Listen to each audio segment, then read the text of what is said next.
Welcome to the HCI family of podcasts. We're your source for personal, professional, and organizational growth and development. We share our own original research, explore industry trends, and interview executives and thought leaders from across the globe. Join us for practitioner-oriented content around all things leadership, HR, talent management, organizational development, and change management. Maximize your personal and organizational potential with the HCI family of podcasts.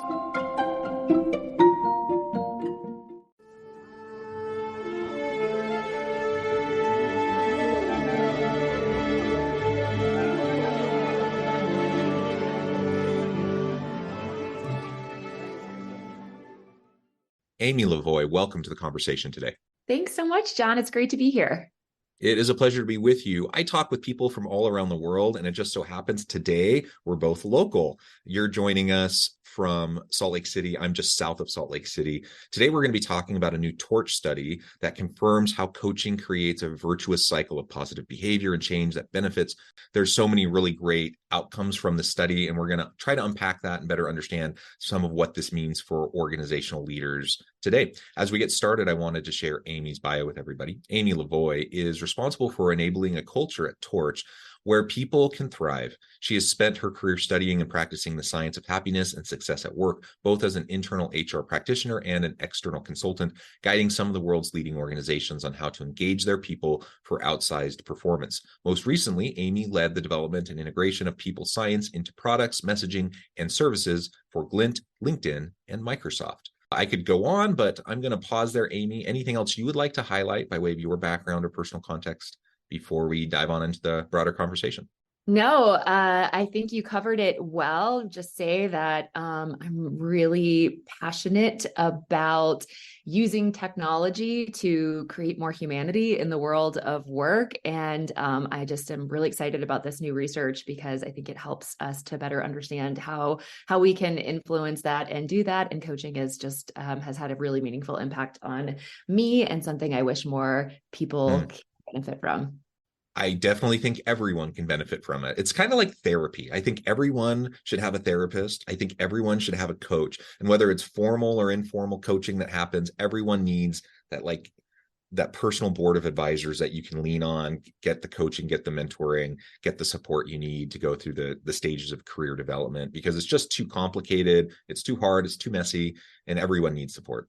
I could not agree more. It's like if you're only being coached by, your own brain or the voices in your head, like it is really hard to make sense of things. And you've probably experienced it, John. I know I have, like, absolutely transformational impact when you have someone that can just listen and ask you questions and help you. Really, what coaching does, it kind of helps you find the answers within you and help you to kind of just get out of your own way, which a lot of us do, work through really complicated things that happen when we interact with humans. And it's just an amazing resource that I'm so excited technology has enabled to be able to make it more accessible to more people.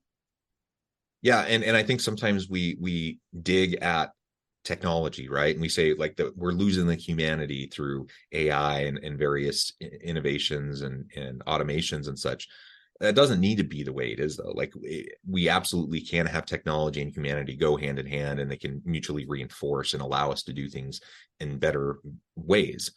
You mentioned the voices in our heads. I think that's a scary thought. The voices in my head, I want to get out of my head as much as possible, and hear the voices of other people and get the input and, leverage what other people can share with me to help shape my self-reflection. All of that's just really important. So this is what we're going to dive into as we talk about this TORCH study. Why don't you start by painting the picture for us, kind of the background behind this study, why this study in particular, why now, and then we can start to talk about some methodology and some of the key findings. Great. Yes. So just to back up really quickly, TORCH, we exist to unlock the potential of people, teams, and organizations. And we do that by creating and connecting humans together through technology. So I'm really glad that you shared that. I absolutely agree that that technology can really unlock a lot, but ultimately what we are using technology for is to help you get the right match based on your own needs and styles and the things that you want to work on. We use algorithms to help connect you with someone who we believe you will hit it off with right away, because that can actually be a pretty big barrier to entry. And we use technology to help you have access to coaches no matter where in the world you are, using screens and technology. You don't have to be in an office in the corporate headquarters, and available to go meet with someone in person. And so we also can use the technology to help really make sure that the coaching you're getting is aligned to the organization's strategies and priorities in a way that we just couldn't do it before, which is why only those at the top of the house seem to have the resources to get coaches in the past. So that's a little bit about Torch. And, I think one thing that I've always seen and believed is that culture is happening whether or not we do anything about it. You are going to see it evolve, going to see certain things expand. And really, as leaders and as an organization and HR professionals, we want to kind of get more in the driver's seat of that. But it's very hard to do, right? Because so much of culture happens in the day-to-day norms, decisions, what's being reinforced or being punished in an organization. And you can't be in the middle of all of that. So how do you enable the people that are in the middle of more of it to be able to be a positive force for good with creating the culture that you want and the culture that you need to drive your business forward? And so we kind of know this anecdotally. We all know examples of really negative culture expansion. I think that's we call the positive and virtuous version of that the ripple effect. But I think when we see it happen in a negative way, it feels almost a little more like a wildfire. Like it just can take off. We see things like when Wells Fargo had the fraudulent accounts, or Volkswagen was falsifying emissions. These things can happen, and often without even the awareness of leadership, because of what's happening on the ground. And so we want to really understand, what can we do to try to influence that positive change, and what are the most effective ways to do that? And our customers are telling us, and we experience it, that when they invest in coaching, it's not just that leader who has the coach who's improving. It's expanding, and it's like all these things are happening, but it feels really intangible. They know it, their teams know it, but how do you convey that to the leadership team? And that's what we were embarking on. There really is not great research to help quantify that and understand what are the levers you can pull and what are the things that you have the biggest impact on when you invest in coaching. So that's what this research was all about, is understanding and kind of quantifying what we call that ripple effect that happens when you bring coaching into an organization. Yeah, the positive ripple effect. I sometimes think about the negative downward spiral, the wildfire that you were talking about. That's the kind of more negative side, for sure. Thinking of ways also to democratize coaching, because like you said, traditionally, it's really top executives, senior leaders who tend to be the ones that get the coaches. And we know that leaders at all levels of a hierarchy, really everyone, could use a coach. But it's expensive, it's time consuming, right? And so there's all these reasons why it doesn't happen. And so finding ways to democratize that, or at minimum to leverage the impacts of the coach on the individual leader for their broader team, is going to be really, really important. Yeah, it's so important. And I just wanted to say one thing that I think is really important is we define leaders as anyone who takes responsibility for the success of those around them. And I think that's important, because if you look at the way work gets done now, if you've done anything with, organizational network analysis, that it's not just the people managers. It's not just the senior leaders or the directors and above who are having an influence on the culture. So that is another thing that, technology has enabled, is for us to be able to reach a lot more people who actually do have an outsized impact on what's happening in the organization. Yeah, Absolutely. Okay, so let's dig in. Maybe describe just briefly some of the nuts and bolts behind the methodology of this, the sampling, etc., and then we can talk about some of the results. Yes. So at a high level, we looked at organizations who are investing in coaching, and we looked across 22 different industries, had a really large sample size. And what we were trying to understand is not just what is the impact of those who have gone through coaching. That's something we get data on all the time through our platform. We wanted to understand the impact that was happening for the direct reports of those people, for the key stakeholders of those people. What were they seeing from that person that had gone through coaching? And also, what were they experiencing themselves as a result of a more effective leader? So that's high level what we were looking for. We had large sample size across lots of different demographics and industries to make sure that we were getting valid and reliable results. Awesome. And those words, hopefully for anyone who's kind of a data wonk, we won't go into the data analytics and analysis and stats behind it, but hopefully those words will trigger for you that yes, these are valid and reliable results with good sample sizes, etc. So we'll just leave it that there. Okay, let's talk about how this all works, the science aspect, how emotions can spread to other workers through psychological process of contagion. I know that's one of the findings that came out of this report. Yeah, I think that is really important. That word, hopefully that phrase kind of makes sense, but just to define it really clearly, emotional contagion is when our emotions inspire similar emotions in other people. And what we found is that while there are some really tangible changes that happen as a result of going through coaching, one of the kind of phenomenons that's happening is that when someone goes through coaching, they are not only improving their skills, they're improving their confidence, they're improving their resilience, they're improving their ability to be agile and to feel positive and equipped to handle what can be really challenging in this world of work. And that is what is part of what is spreading and kind of creating this virtuous ripple or virtuous cycle that can have a really positive impact. Yeah, and I just really like that idea of contagion around coaching. And you've already mentioned the ripple effect. Tell us a little bit more about what you found about this ripple effect through this study. Great. So some of the things that were really powerful were just the extent of the impact. And we knew, anecdotally that we would see something, but we saw that 94% of those that we surveyed saw their manager improve in a lot of really tangible ways. And that is something that is, when you think about the impact that a manager can have, especially a manager who is struggling on not only the effectiveness of the work, but sometimes really the livelihood of the employees that they are managing, that is pretty incredible. Just to dig into that a little bit more, a lot of what the top changes that employees were reporting seeing from their managers fall actually under the category of communication. So how they're communicating in meetings, how they are enabling the employees with information, how they are open to feedback and receptive to having hard conversations, which is just such an important part of everything that we do, and something that I know as an HR leader myself, as a business leader, is just so hard to influence and control when you're trying to kind of create a big training program to improve communications. So that was really powerful. And I'll just give you one quick quote that really stood out to me.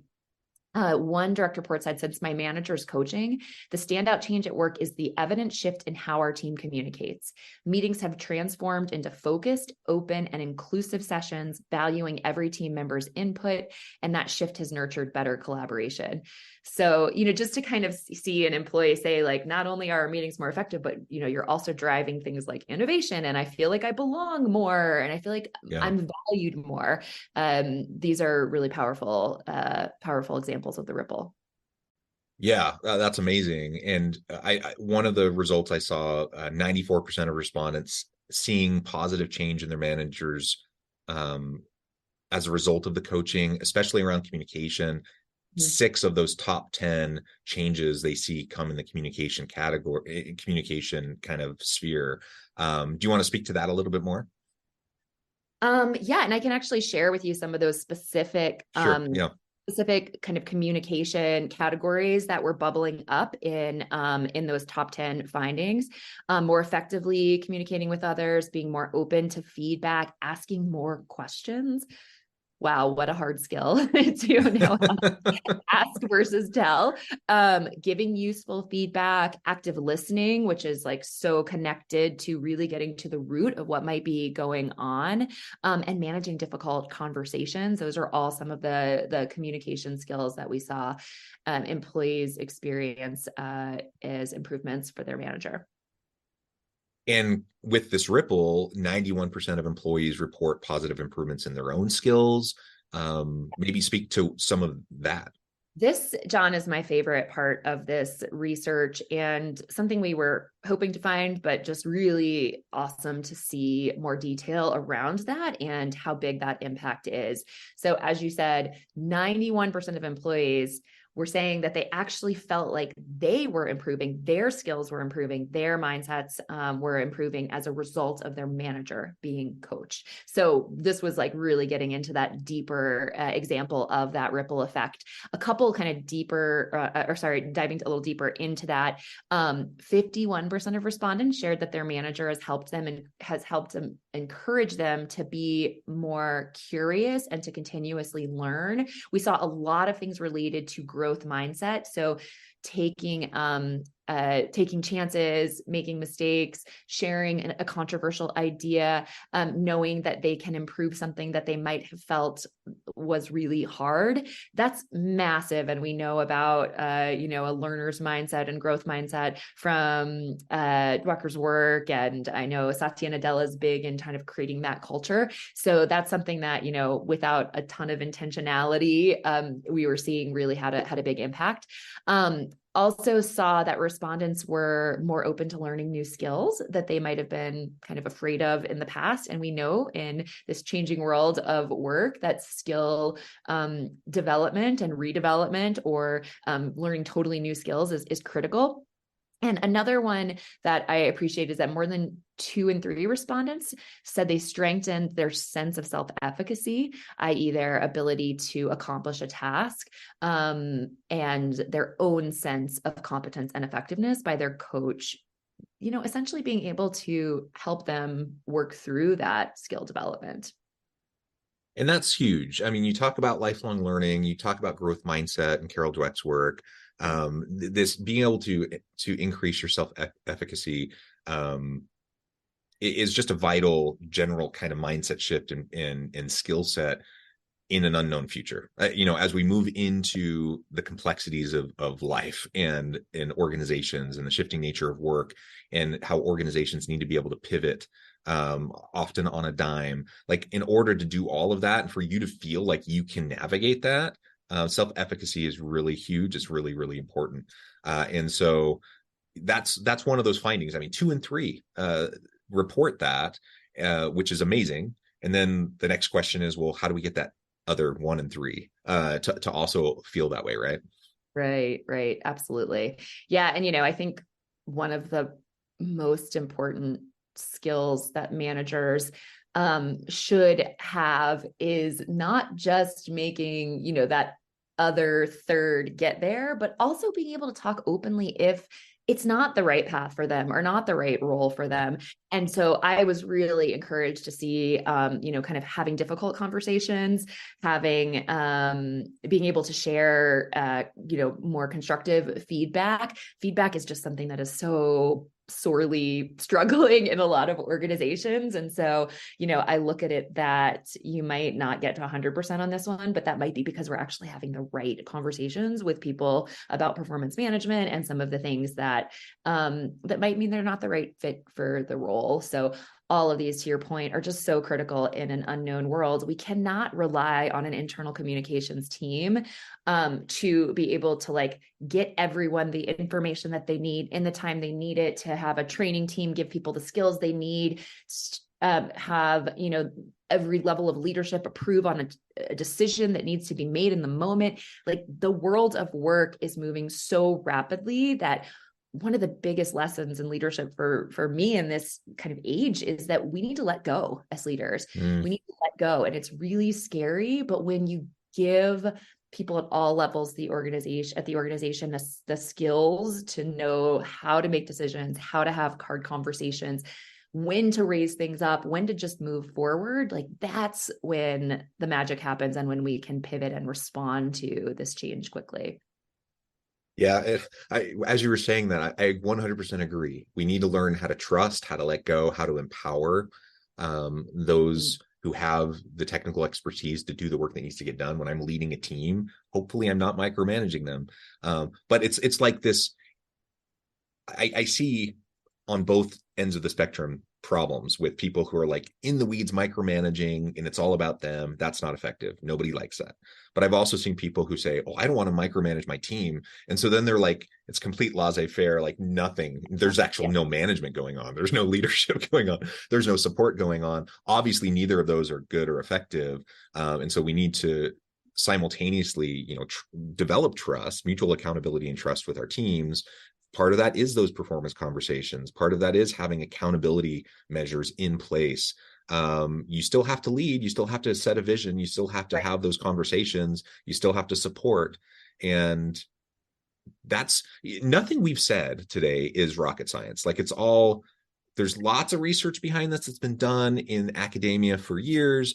Lots of industry studies that have looked at some of the different principles we talked about. And so this report is really shining a light on coaching specifically, but none of this is rocket science, but it's all really hard to do because you get so caught up in your day-to-day in putting out fires and just like responding to all the immediate pressures that you don't do the simple things consistently that need to happen in order to have the positive culture, to have the trusting relationships, and to accomplish all these other things we're discussing. Oh my gosh, it's so true. And, I joke about, we're a coaching company. We were founded by two executive coaches and clinical psychologists, and we have to work all the time on things like having difficult conversations and, not, that candor is kindness and not just always being nice and empathetic, because we're very human first, relationships first company. It's hard to do. And we have experts in our company all over our team, and it's hard to do. And I love the point you made, John, about how, you kind of have these two extremes of what we've seen with either like too much management or too little. And I think that's really been exacerbated in a distributed world of work. You have in the absence of sort of so much, just ability to kind of see everyone day in and day out. And in those in-between times, you've got the managers that just dig in and try to micromanage. And then you've got some that just are like, almost like, well, I trust they're getting things done and maybe they'll let me know when they need something. And the truth is that the sweet spot is in the middle. And when things are hard, like conflict and talking about things where we may not know all the answers, a lot of our tendencies are to kind of clam up and to shut down and to, let's just go focus on putting out the latest fire of the day or check off the to-do list, when the real thing that we need is some of this deeper connection and communication. Absolutely. Amen. Well, Amy, this has just been a really great conversation. I know at the time I need to let you go here in just a minute, but before we wrap things up for today, I wanted to give you a chance to share with the audience how they can connect with you, find out more about your work, your team, where they can find this report, and then give us a final word on the topic for today. Awesome. Okay. Well, please don't hesitate to check us out at torch.io. You can find access to this latest report and a lot of other resources that we put out to help kind of create these coaching cultures internally. You can also reach out to me on LinkedIn, Amy Lavoie. I would be happy to connect and learn and share with all of you as we are navigating these things together. And finally, I think one of the things about the report that is just so important, like you said, John, it's not rocket science, but yet we're not doing it. Sometimes I feel like, the scientific equations are easier to do than this stuff. So it's Yeah. like, it's in some ways you wish there was there was a textbook or a playbook on what exactly to do, and we're not doing it. And so we realize that a lot of times organizations intuitively knowing it's the right thing to do is not enough to get the business case to find funding and to be able to roll out new programs and convince, the CFO in a tight budget time that this is something you need. So I just want to leave you with one other stat that came out of the research, which is about the impact that coaching has on overall company performance. So we were able to tie this also to things like retention rate. We know how expensive it can be to attract employees, rates of promotion, and even increased levels of performance. So those who go through coaching are reporting 71% increase in performance that has a direct impact on business results. And so this is not just a nice to have, this is directly tied to what we do as HR leaders and helping our organizations be more successful. We don't get to just treat people kindly if our organizations are not succeeding in achieving their goals. And so we're trying to help equip our customers and the world with making the case for what we know is this really important thing. Yeah, well said. Amy, thank you so much. It's been a real pleasure. I encourage the audience to reach out, get connected, find out more about what Amy and her team can do for you. Check out the report. And as always, I hope everyone can stay healthy and safe, that you can find meaning and purpose at work each and every day. And I hope you all have a great week.